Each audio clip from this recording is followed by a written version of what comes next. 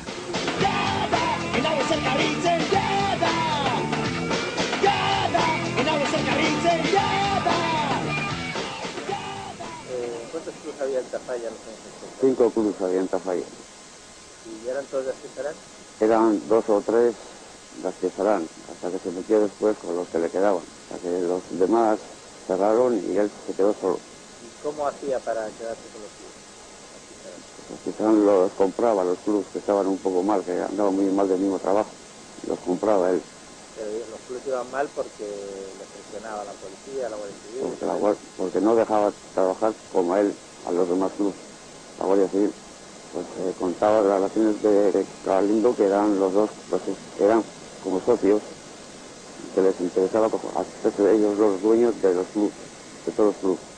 ¿Y qué se contaba de Luis Astizarán? Pues se contaba de Luis Astizarán, pues que estaban relacionados los clubes con el mismo, con la Guardia Civil, que les defendía mucho, y que a los demás clubes les ponían muchos controles y les cerraban. Y a él les dejaban pues trabajar hasta las horas de la mañana que él mismo quisiera. ¿Y por qué crees tú que protegía la Guardia Civil o Galindo a Astizarán?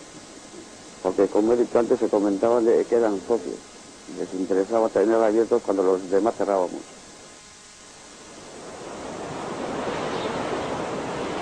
Bueno, la relación que existe o puede existir entre el general Galindo y el proxenetismo viene derivado de los hechos denunciados en nuestra querella y que fue admitida a trámite por el juzgado de instrucción número 4 de San Sebastián, quien vio indicios de la conducta del general Galindo de 4 posibles delitos de narcotráfico, cohecho, contrabando y también de proxenetismo. En dichas diligencias navajas viene recogido que un contrabandista declaró ante el propio fiscal jefe de la Audiencia de San Sebastián y 2 guardias civiles del servicio fiscal que Galindo estaba asociado con otras 3 personas más.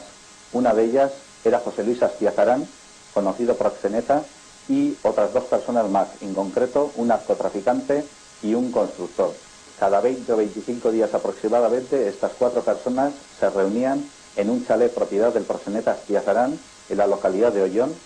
El patrimonio de Galindo no ha sido investigado, pues la Guardia Civil en un momento determinado, dentro de las diligencias 491 del 91 del juzgado de instrucción número 1, solicitó al juez que se investigaran las cuentas bancarias, o en concreto alguna cuenta bancaria del general Galindo, y el juez tomó la determinación de que no se investigara nada.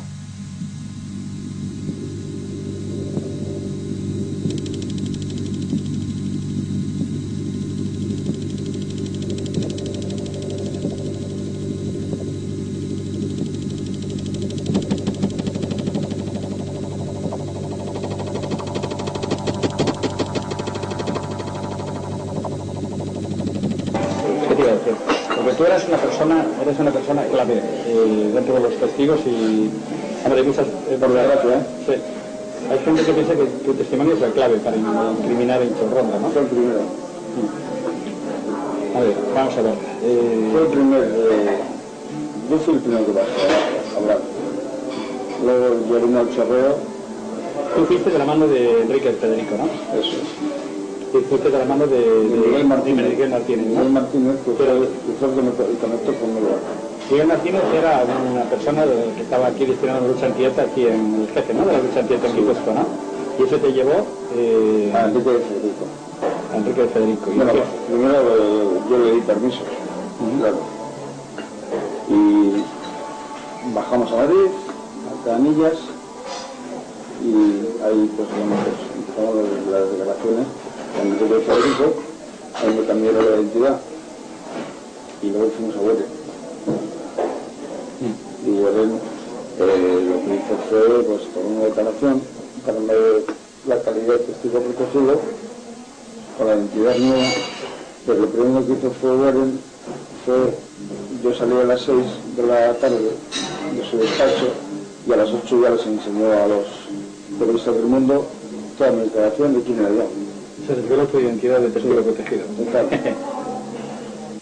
¿Tú de qué conocías, por ejemplo, de qué tenías confianza con la gente de Inchorrondo, por ejemplo, como tú fuiste testigo de cargo importante tanto contra Galindo como sobre todo contra Enrique Villalobos? ¿Por qué de qué conocías tú tanto a esta gente? Bueno, porque yo la actividad que tenía era de contrabando, y entonces no había más cojones en este país. Si querías hacer contrabando de trabajo, tenías que pagarles 1000 euros por cajón. ¿Tú con quién trabajabas? En Santa María. Trabajas con Santa María, ¿no? ¿Y erais de la red? ¿Vosotros funcionabais como red autónoma? Sí, nosotros no tenemos la seguridad, porque en realidad la red era de Bernard Randoña y los hermanos Inga. Vosotros hacíais la seguridad para ellos. Santa María también. ¿Tú y Santa María? Sí. Y Santa María, bueno, yo, porque él también estaba metido en el sentido ese.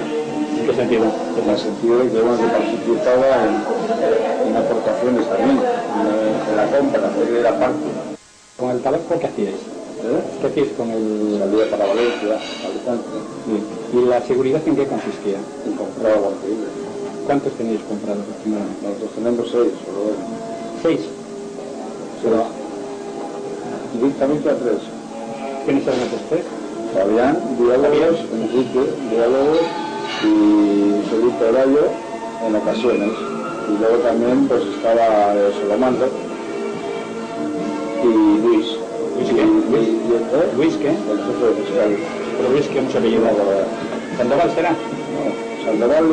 No, Sandoval y Hermida también estaban en ocasiones. Pero esta gente estaba en la lucha antieta, ¿no? Sí. ¿Y por qué los cogíais ellos y no cogíais a la gente del grupo fiscal? Porque son los que mandaban el Chorrondo. Y los que más podían dar los que mandaban el Chorrondo. Él mandaba ellos, él mandaba la gente. Luis era, pero que tenían carnet de carta blanca para hacer lo que les saliese. O sea, y con ellos vosotros podíais hacer no tuvisteis ningún problema. Y todos los más miembros que estaban destinados ahí trabajaban a cabeza. Entonces, esta gente es la que decía que organizaba ahí, que no era una sola red, o sea, que ellos podían estar trabajando para más redes. Pero para muchos.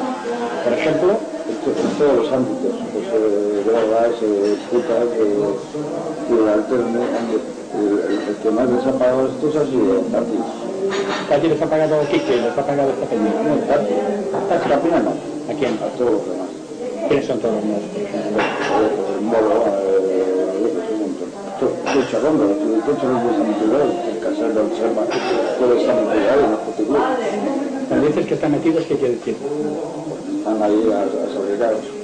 ¿Están asalariados? Asalariados en el sentido de que van a ir las cocas, todo, y digamos, pues que necesito esto, lo otro es la. Es una cosa indirecta, no es tan directa como se puede tener un sueldo, pero es una cosa indirecta, que nunca para. Está todo en Chorrondo, que dijiste el Moro, está no sé qué más de Casero, ¿qué me dijiste? Se llama todos los de los servicios fiscales que hicieron. Como llegaron los gallegos aquí, buscamos un poco de generar la cosa, porque claro, las cargas se pagaban a mucho más dinero. ¿Los gallegos pagaban más? Con droga. Claro, por eso que era, pues era una intoxicación. Nosotros no les dejamos. Nosotros enfrentamos a mucha gente. Pero en cambio el Falcón, como salió con el plano, nos fuimos con el Blanco, que era su socio. Blanco, el comandante Blanco. ¿Eran socios? Claro. Porque vamos a ver, por una parte estabais vosotros como tabaco. Y había más tabaqueros, ¿no? Mucho más tabaqueros. Muchos más tabaqueros. ¿Y esos que eran gallegos, colombianos? No, gente de aquí. De tabaquera. Sí. Pero que todos trabajan para la misma cabeza. Con la misma vez. Entonces, la Guardia Civil, cuando esto pues quería, porque caía un palo uno o caía un palo otro, para tenerlos controlados. Para tenerlos controlados, es decir, para que todos pagasen. Para que todos pagasen. ¿Cuánto se pagaba, por ejemplo, de tabaco? Tú decías 5.000 pesetas caja, pero eso, por ejemplo, ¿qué le podía suponer? 5.000 pesetas caja en una descarga, ¿cuánto era, por ejemplo? Pues, más o menos. Según la descarga que era, porque si no las rocas eran 2.000 cartones, 2.000, y si eran pasajes, creo unos 3.000. 15 millones de pesetas, ¿se podían llevar? ¿Se han llevado? Sí, sí. Por ejemplo, ¿tú qué recuerdas lo más que has pagado aquí? Yo no pagaba nada, lo pagaba Santa María. Santa, ¿cuánto es lo más que le ha pagado? Sí, sí, bien. Que me cuentas lo que más le ha pagado Santa María aquí, por ejemplo. Las Vegas, 15 millones... a veces más. Y esto podía ser más de una vez a la semana. Según la marea. Por ejemplo, descargas al año, ¿cuántas podría haber? Descargas al año, pues por cada semana una o dos. ¿A 50 se podía decir? ¿Y podrías decir que un mínimo de 10 millones podía ser de media? ¿Una media de 10 millones? O sea, más. Estamos hablando de 500 millones al año. Mínimo. Eso no es nada. Eso no es nada. Yo trabajé en Santa María 5 años. 5 años. No, 6 años. O sea, que 3.000 millones mínimo. Sí. Y eso se repartían entre la gente de Hinchao Condor, exclusivamente. Y solamente por Santa María. No, por María no, por Novea y Carballo y... ¿Ese grupo? Sí, San Pedro y Carballo y Bernat, Randonia y los hermanos Simbra. Sí, sí, bueno, por ese grupo. Lo que me estás diciendo es que vosotros, tú por ejemplo, tú, o Santa María, o la organización de Santa María, en 6 años pudo haberle soltado a Hinchaurondo 3.000 millones de pesetas, 500 millones al año, o sea, los otros que podían ser tanto más potentes, ¿no? O sea, claro, nosotros no puedo calcularlo. O sea, por una burrada, ¿no? Una burrada. O sea, esto salió de aquí con el riñón forrado, ¿no? Claro. Y encima entre los campos que andaban. Y eso de los campos que me estabas diciendo, por ejemplo, hablamos de putas, que era, de prostitutas, que era el Tati, ¿no? Después drogas que esta gente de drogas, hombre, ellos consumían drogas. Pero el chorrando, todos estos. No, todos estos no. Diálogos y vaya. Ellos consumían drogas y pues, a todos los traficantes los tenían aterrorizados. Ellos no compraban la droga, la quitaban a ellos. Y aduanas se pagaban. Eso hacía Bernat. Se sabía cuando partía el avión de vigilancia de aduanas de Madrid. Y la lancha de aduanas de Bilbao, lo mismo. Aquí hubo, no sé, algunas muertes nunca esclarecidas. ¿Se pagaban muertes en Hinchaurondo? No, se puede decir yo, se pagaban muertes, pero luego hay muchas conexiones desde por ejemplo, de la muerte de Urrutia, casualidad, creo que nos lo llevan a Navarra, aparece en Navarra muerta, para que lleve los mandos la guardia. Pero si lo deja allí, puede ir a la China y ya no puede manejar la investigación. Pero seguramente había mucha gente implicada. Pero hay un tema que hacen estos. Todos los que han estado en la guerra sucia y no se les puede coger por el peligro del cáncer, que si se les coge lo mata. Con esta gente es posible todo. Manejan todo. Y lo siguen manejando, aunque no están ahí. Les han dejado hacer porque también pues, por la guerra sucia de aquella. Por eso les han dejado hacer. Por ejemplo, y el legalismo seguramente se quedaría con los fondos reservados y esto les dejaría hacer pues, tabaco, drogas, puta y todo para tener que pagar él. Pues si no tiene que pagar de los fondos reservados. O sea, que Galindo estaría al corriente de todo esto, ¿no? Claro, no, claro. Era consciente plenamente de todas las operaciones y lo consintía y sigue manejando. Eso es ¿Por qué suerte? Todo lo que se echaba en todos los medios y sobre todo pues toda la gente que me está vigilando a mí. Porque ahora viene el caso de Zabalza y yo soy el principal. Como el caso de Zabalza estaba de sabor. Me hacen la vida imposible.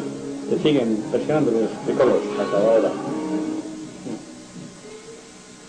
Yo tuve la desgracia de conocer todo esto, claro. Tuve la desgracia de conocer todo esto, porque yo tengo conciencia. Él me dijo a mí, me llamó paranoico, me jugó. Y luego, paranoico, lo que no sé es cómo puedes tú vivir con todo lo que has hecho. Pero yo te contaba con el tabaco, pero no mataba a nadie, ni secuestraba, ni torturaba a nadie. Tú has torturado toda tu vida. Ese es mi dilema, que estoy todo aquí en la cabeza y me va a llevar a la tumba. Me va a llevar a la tumba, porque te la explico. Los primeros narcos en explorar la situación fueron dos extremeños vinculados a los capos gallegos, el abogado Bioque y el traficante Antonio Berrio, que ya por entonces mantenían una estrecha amistad con un teniente y un brigada del cuartel de Inchaurrondo. El siguiente en hacer acto de presencia fue Manuel Carballo Jueguen, conocido tanto en Inchaurrondo como en círculos narcos como el Eje. Pero fueron muchos los narcos gallegos que acabaron por hacer acto de presencia en Euskal Herria, hasta el extremo de provocar guerras internas entre sectores de la Guardia Civil por ver quiénes se hacían con el negocio. Al final, guardias, narcos y proxenetas operaban de forma tan descarada que los servicios de información de la Guardia Civil y el fiscal jefe de la audiencia de Donostia tomaron cartas en el asunto. Las declaraciones de Ubiña desde la cárcel y las de Chofo Migueliz deberían ser más que suficientes para que el caso de la coca de Irún sea nuevamente investigado. Sin embargo, la lucha contra los grandes capos del narcotráfico no será verdaderamente efectiva hasta que se emprendan acciones contra los grandes bancos que blanquean decenas de miles de millones de pesetas de este negocio criminal. El Santander y el Bilbao Vizcaya, dueños de los medios de difusión más importantes en el Estado español, nunca permitirán que se sepa la verdad sobre el narcotráfico, especialmente la parte que a ellos les afecta. La Operación Casablanca, que concluyó con la condena de sus filiales en Latinoamérica, fue silenciada por los medios de comunicación. Esos mismos medios que aparentan cumplir con su aportación en la lucha contra la droga, realzando cada año un paripé semi-institucional con formato de partido de fútbol. Sus máximos promotores son el locutor Luis del Olmo y el juez Baltasar Garzón. Esos mismos medios han creado además sus propios tótems del narcotráfico, y ello les evita dar más explicaciones, o cuando menos, sonrojarse.